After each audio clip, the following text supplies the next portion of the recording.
2015년 제3회 전기자기학 기출문제 해설을 시작하겠습니다. 네, 이번 회차도 마찬가지로 공식을 암기하고 그 암기한 공식 가지고 간단하게 해결할 수 있는 문제, 그런 문제 풀어가면서 또 글로 나온 문제 암기해가면서 네, 그런 식으로 진행하도록 하겠습니다. 자, 2015년 1번부터 풀어보도록 하겠습니다. 자, 1번 패러데이 법칙에 대한 설명으로 가장 적합한 것은 답은 4번입니다. 전자 유도에 의해 회로에 발생하는 기전력은 자속 세교수의 시간에 대한 변화율에 비례한다. 자, 자속 세교수의 시간에 대한 변화율. 패러데이 법칙 그 공식 보면 -n dt분의 d파이 이렇게 나타내죠. 여기서 자속 세교수의 시간에 대한 변화율이 얘를 의미합니다. 그래서 기전력은 얘가 커지면 기전력이 커지는 거죠. 그죠? 그래서 기전력과 얘는 비례하는 게 맞습니다. 패러데이의 전자유도 법칙, 얘 말고 또 하나 있죠. -L dt분의 di. 얘까지 암기를 해 두셔야 됩니다. 얘 i입니다. i. 그래서 1번의 답은 4번입니다. 자, 다음 문제. 2번 반지름이 A, B의 동심 구도체 사이에 유전율이 입시론 유전체가 채워졌을 때 정적 용량은 몇 파라드인가? 자, 보기를 보니까 공식을 찾아라. 이런 문제 같죠? 이게 뭐냐면 동심 구도체입니다. 이 공이에요, 공. 중심이 같은 동심. 공이 이렇게 있고요. 얘가 A고 B가 더 크다고 했죠, A보다. 그래서 얘가 B가 되는 겁니다. 여기 이 사이에 유전체가 있답니다. 유전체가 뭐 입시론이라고 했으니까 유전율이 입시론인 이 유전체가 여기 채워져 있을 때 여기에서의 정적 용량은 이걸 물어보는 거예요. 4파이 입시론 B-A분의 A분의 B입니다. 이거 공식입니다. 이거 암기해 두셔야 돼요. 답은 3번입니다. 4파이 입시론 요 위에 있죠? 자, 그래서 동심 구도체 사이의 정적 용량 이렇게 구해진다는 거 요거 암기하고 다음 문제 가겠습니다. 자, 3번 맥스웰 전자 방정식 중 패러데이 법칙에서 유도된 식은 요거 4번입니다. 제가 요거 2011년 기출문제에선가요? 제가 요거 한번 유도해 드렸는데 우리 그런 유도하지 말자 그랬죠? 요거 문제와 답 암기하고 가는 겁니다. 요거 또 이 답이 이거인 게 있었죠? 2는 마이너스 라운드 t분의 라운드 벡터 포텐셜, 자개 벡터 포텐셜 A, 요런 답도 있었어요. 그죠? 그래서 이런 거 나왔을 때 예전에 나왔던 기출문제 한번 요렇게 상기시켜보는 것도 암기하시는데 도움이 되실 겁니다. 그래서 3번의 답은 4번입니다. 자, 다음 문제. 4번. 특성 임피던스가 각각 N1, N2의 두 매질의 경계면에 전자파가 수직으로 입사할 때 전개가 무반사로 되기 가장 알맞는 조건은? 무반사 조건의 반사 개수는 K가 0일 때인데 이게 반사 개수입니다. 근데 반사 개수 수는 어떻게 나타내냐면 두 매질의 특성 임피던스를 더한 것분에 두 매질의 특성 임피던스를 뺀 거. 이렇게 나타냅니다. 그런데 무반사는 이 K가 0이라고 했죠. 무반사 조건은 K가 0이랍니다. 그러면 이 식에서 K가 0이 되는 조건은 이 분자가 0이 되면 되겠죠. 그죠? 분자가 0이 되려면 N1과 N2가 같은 값이 되면 분자가 0이 될 수 있습니다. 그래서 답은 3번이 되겠네요. 이건 역시 그냥 암기하고 가는 문제죠. 무반사 되기 위한 가장 알맞는 조건은 특성 임피던스, 두 매질의 각각 그 특성 임피던스의 크기가 같을 때. 4번의 답은 3번입니다. 자, 다음 문제. 5번. 전기력선의 성질에 대한 설명 중 옳은 것은 답은 1번입니다. 전기력선은 도체 표면과 직교한다. 이게 구도체를 설명을 드리면 전기력선은 이렇게 빠져나가잖아요. 근데 요 1번 내용이 뭐냐면 요 빠져나올 때 요 도체 표면과 요 전기력선이 나가는 요 각도가 90도란 얘기입니다. 항상. 어떤 면이든 똑같다는 얘기예요. 뭐 요런 무한 평면 도체가 이렇게 있으면 이때 전기력선은 이렇게 직각인 방향으로 이렇게 나간다는 얘기죠. 이렇게 직각인 방향으로. 그래서 전기력선은 도체 표면과 직교한다. 그 얘기입니다. 그래서 5번의 답은 1번이고요. 여기 해설 보면 제가 전기력선의 성질 다는 아니고요. 제가 잘 나오는 것들만 이렇게 해서 정리를 해놨거든요. 요거 꼭 한번 읽어보시고 넘어가길 바라겠습니다. 자, 다음 문제 가겠습니다. 6번 반지름 A메타의 원형 단면을 가진 도선에 전도전류가 흐를 때 변이전류 밀도 최대값은 몇 암페어 퍼 메타 제곱이 되는가? 예, 단 도전율은 시그마 지멘스 퍼 메타이고 비유전율은 입출은 R이다. 네, 요거 딱 봐도 암기하고 가는 문제죠. 예, 6번의 답은 1번입니다. 예, 요거 암기하고 넘어가겠습니다. 7번 자속 밀도가 0.3 웨버 퍼 메타 제곱인 평등 자개 내에 5A의 전류가 흐르고 있는 길이 2m의 직선 도체를 자개 방향에 대하여 60도의 각도로 놓았을 때 이 도체가 받는 힘은 약 몇 뉴턴인가? 예. 도체가 받는 힘을 구하라고 했죠. 예. 이 도체가 받는 힘은 플레밍의 왼손 법칙으로 예, 구할 수가 있습니다. 플레밍의 왼손 법칙은 힘을 구하는 법칙인데요. BLI 사인 세타로 구해집니다. B는 자속 밀도고요. L은 도체의 길이, I는 도체에 흐르는 전류입니다. 그리고 사인 세타는 지선 도체와 자개가 이루는 각도를 의미합니다.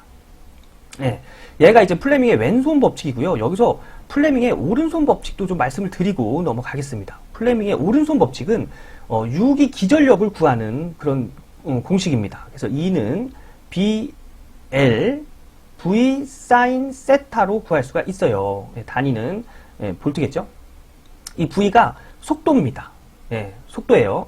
그래서 플레밍의 오른손 법칙은 유기 기전력을 구하는 법칙인데 유기 기전력, 이게 중요한 게 뭐가 있죠? 예, 발전기가 있죠. 예, 그래서 발전기에 관련된 유기 기전력을 구하는 공식은 예, 이 공식을 사용하고요. 전동기는 힘이 중요하잖아요. 그죠? 그래서 플레밍의 왼손 법칙인 그 힘을 구하는 이 공식이 사용이 되는 겁니다. 그래서 플레밍의 왼손 법칙은 전동기의 힘을 구하는 공식이고 플레밍의 오른손 법칙은 발전기의 유기 기전력을 구하는 공식이라는 거 요거 잘 정리를 해두세요.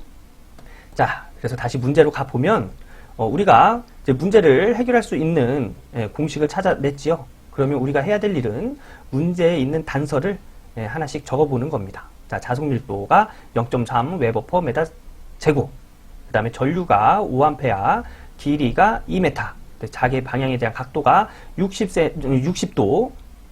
예. 여기까지 문제에서 준 내용을 이 공식에다 대입을 해보면 5 곱하기 전류 5 곱하기 자속밀도 0.3 곱하기 길이 2 곱하기 사인 60도 하면 도체가 받는 힘이 2.6 뉴턴이 되는 것을 알 수가 있습니다. 그래서 7번의 답은 2번이 되겠네요. 자, 플레밍의 왼손 법칙은 전동기에 관련된 법칙이고 플레밍의 오른손 법칙은 발전기에 관련된 법칙이라는 거 그거 하나 알고 다음 문제 넘어가도록 하겠습니다. 자, 8번 무한평면 도체로부터 거리가 A메타인 곳에 점전화 Q 쿨롱이 있다. 이때 도체 표면에 유도되는 최대 전압 밀도는 몇 쿨롱 퍼 메타 제곱인가? 문제를 딱 보니까 또 이것도 공식을 찾아라 이런 문제가 되겠네요. 그죠? 무한평면 도체에서 거리 A만큼 떨어진 곳에 Q 쿨롱이 있고 이때 도체 표면에 최대 전압 밀도 답은 3번입니다. 요것도 암기하고 넘어가는 문제입니다. 요 공식 문제예요. 여기서의 2파이 마이너스 2파이 A 제곱분의 Q는 최대 전압 밀도라는 거 단위가 쿨롱 퍼 메타 제곱입니다. 그래서 8번의 답은 3번 암기하고 가는 문제예요. 자, 다음 문제 넘어가도록 하겠습니다. 9번 이 쿨롱의 점전화가 전개가 이렇게 되고요. 자개가 이렇게 되고 이런 속도로 운동하고 있을 때 점전화에 작용하는 힘은 몇 뉴턴인가? 자, 이 문제 로렌츠의 힘으로 해결하는 문제인데요. 로렌츠의 힘, 저번 기출문제 해설에서 했습니다. 공식 전하량 곱하기 속도 곱하기 자속 밀도 사인 세타 이렇게 구할 수 있는데 이 공식은 이렇게 또 구할 수 있다고 했죠. 전하량 곱하기 자기의 색이 더하기 속도 곱하기 자속 밀도. 근데 얘는 자리 바뀌면 안 된다고 했어요. 그죠?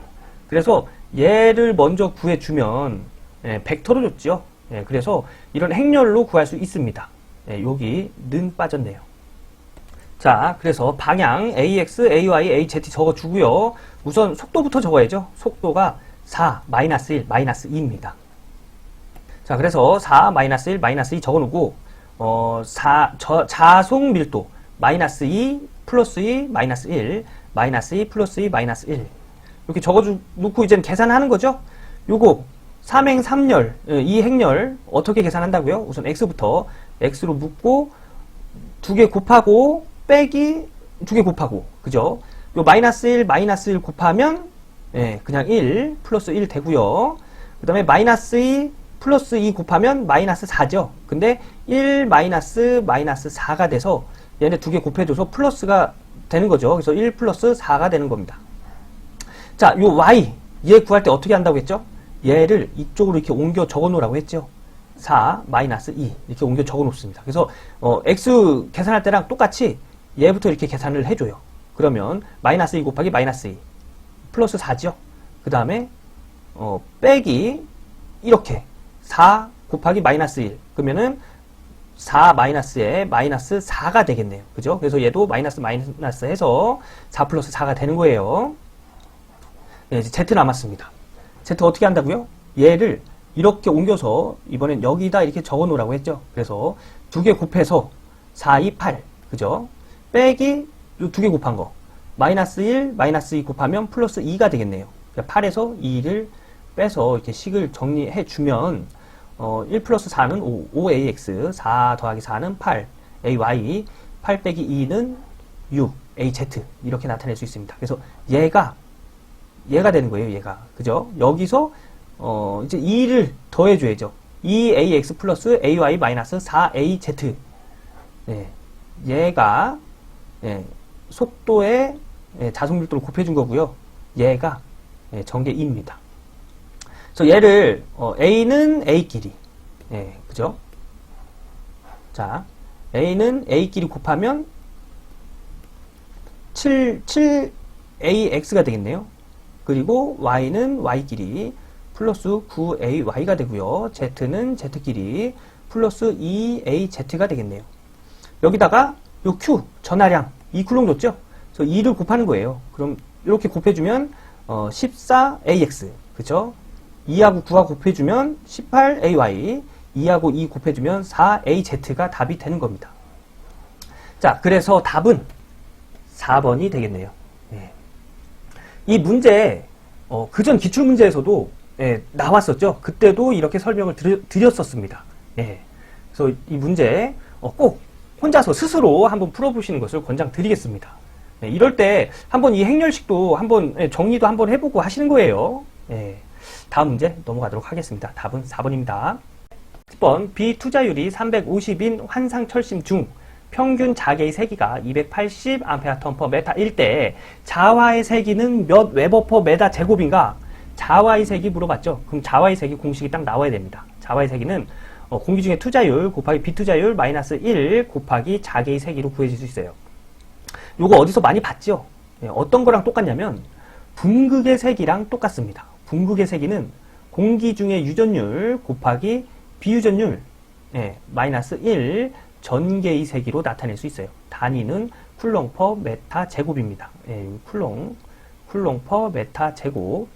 그래서 이 둘 중에 하나만 암기하고 있으면 자와의 색이나 분극의 색이나 나왔을 때 그냥 바로바로 바꿔서 대입을 해주면 되겠죠. 둘 중에 하나만 암기해 놓고 계시면 됩니다.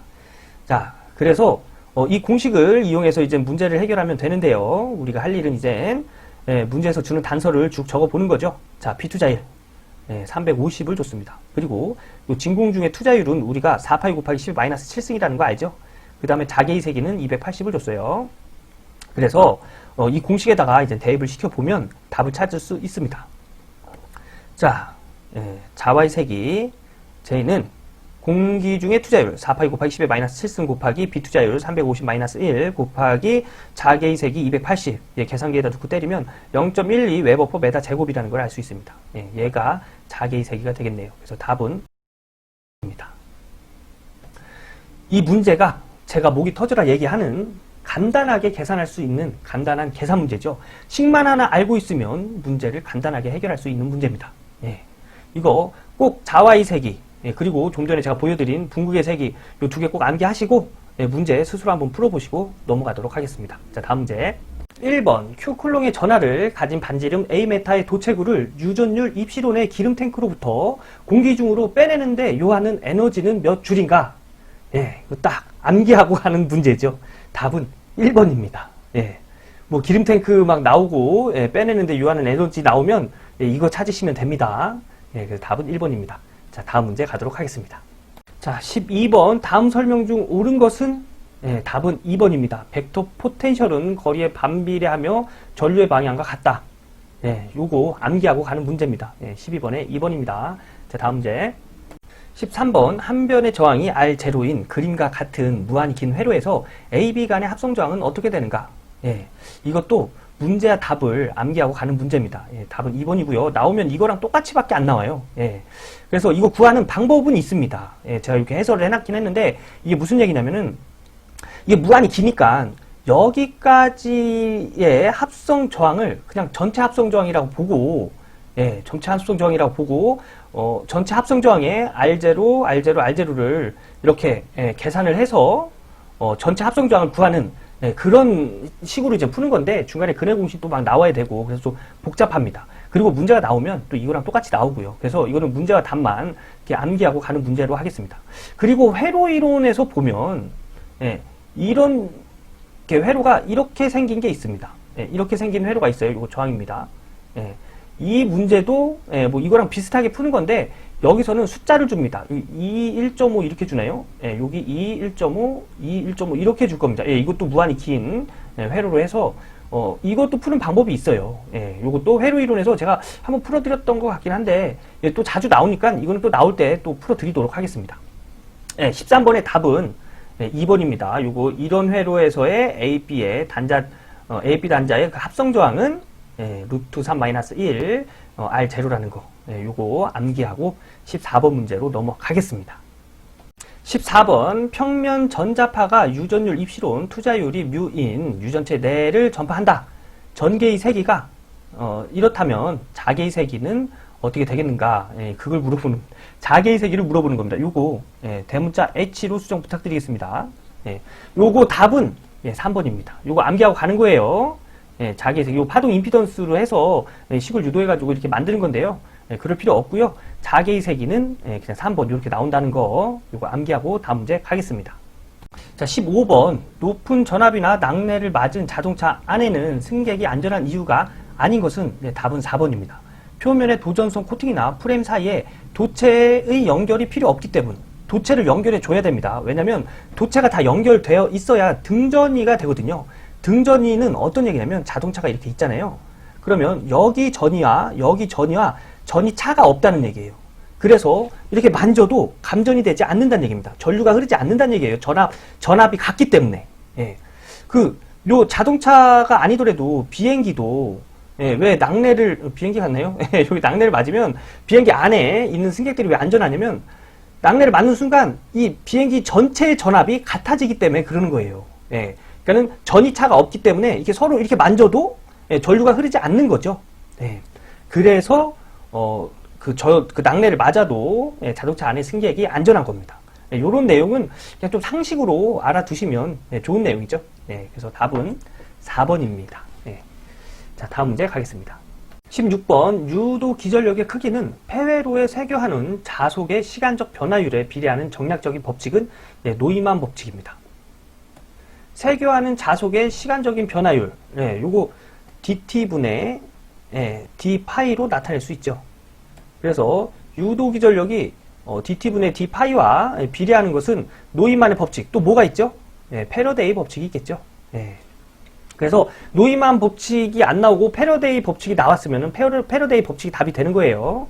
그래서 이 문제는 패러데이 법칙이 없기 때문에 노이만의 법칙이 답입니다. 그래서 16번엔 1번 그냥 암기를 하셔도 상관없는 문제입니다. 자, 다음 문제 17번 전개 2가 두 유전체의 경계면에 평행으로 작용하는 경우 경계면의 단위 면적당 작용하는 힘은 몇 뉴턴 퍼 메타 제곱인가? 요거 그전 해설에서도 제가 좀 설명을 드렸는데요. 다시 한번 드리고 가면 문제를 보면은 공식 찾으란 얘기죠. 그죠?